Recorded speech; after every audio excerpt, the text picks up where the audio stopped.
In the second lecture on our study of the book of Jonah, Na nossa segunda lição sobre o livro de Jonas, we cleared up a few things about our introduction that were lacking from last time. nós preenchemos algumas lacunas que deixamos em aberta da semana passada. A little bit about the authorship, who wrote the book of Jonah, Pouco sobre a autoria, sobre quem escreveu o livro de Jonas, meanings of his name, o significado do nome dele, and the real lessons that we learn about mercy that extends to all Gentiles as well during this time. e o verdadeiras lições que a misericórdia de Deus estende para todos os gentios. The universal appeal of Israel's God, O apelo universal de Deus de Israel. and the sovereignty of God over life and elements and circumstances, all that goes around us. One of the greatest lessons. E a soberania que Deus tem sobre a vida, a circunstância e os elementos, tudo que acontece em volta da nossa vida. E esse é dos maiores, mais importantes temas no livro. We finally get to the actual text itself in this lesson. E nós finalmente chegamos ao texto do livro de Jonas nessa lição. And here we find that Jonah runs from God. E aqui nós encontramos que Jonas está fugindo de Deus. How he will flee from God, from the presence of God. Como ele vai fugir de Deus e fugir da presença de Deus. We explain what that meant, from before God or from the presence of the Lord. Explicamos o que isso significa de estar fugindo de Deus ou da presença de Deus. The significance of him going down to Joppa has a physical and a spiritual understanding. A significância do Jonas estar descendo para o Jope, tanto numa maneira física, tanto a significância espiritual a respeito de estar descendo. Where he was fleeing to, Tarshish, and probably to Spain at this point, the farthest point away. E como ele estava fugindo até o Tarsis, provavelmente na Espanha, o lugar mais longe que ele podia estar fugindo de onde ele estava.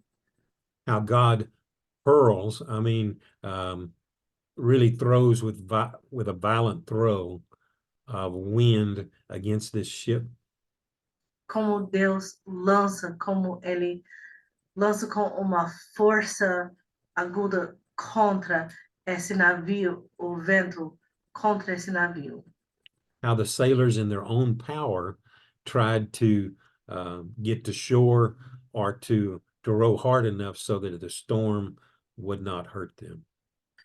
E vemos como os marinheiros estavam tentando remar para a costa usando as próprias forças, mesmo não conseguindo chegar lá. How they cried to their own gods, but no answer. Como os marinheiros clamavam aos próprios deuses, mas sem uma resposta. And then how Jonah was asleep in the bottom of the boat. E vemos também como o Jonas estava dormindo lá no porão do navio. Seemingly no care whatsoever for what was going on. Com aparência que estava sem uma consciência do que estava acontecendo. So they had no other choice but to cast lots. Então eles não tinham uma outra maneira de saber o que fazer se não fosse lançando sortes. You see who was at fault. Para ver quem estava culpado do que estava acontecendo. And of course that lot fell on Jonah. E claro que o sorte caiu em Jonas. What was the answer? O que foi a resposta? Throw him into the sea. Lançarem ele ao mar. And even yet then the sailors tried to row to shore.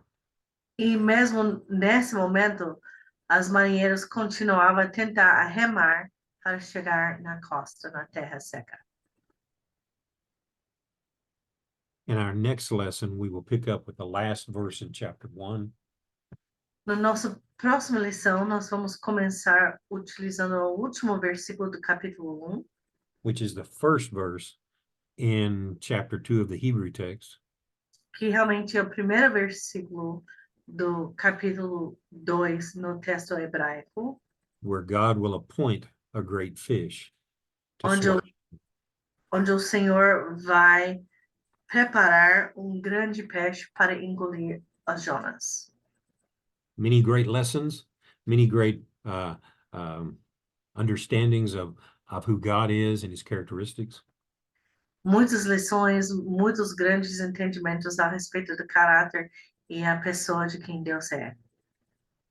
And our next lesson, we will see Jonah running to God.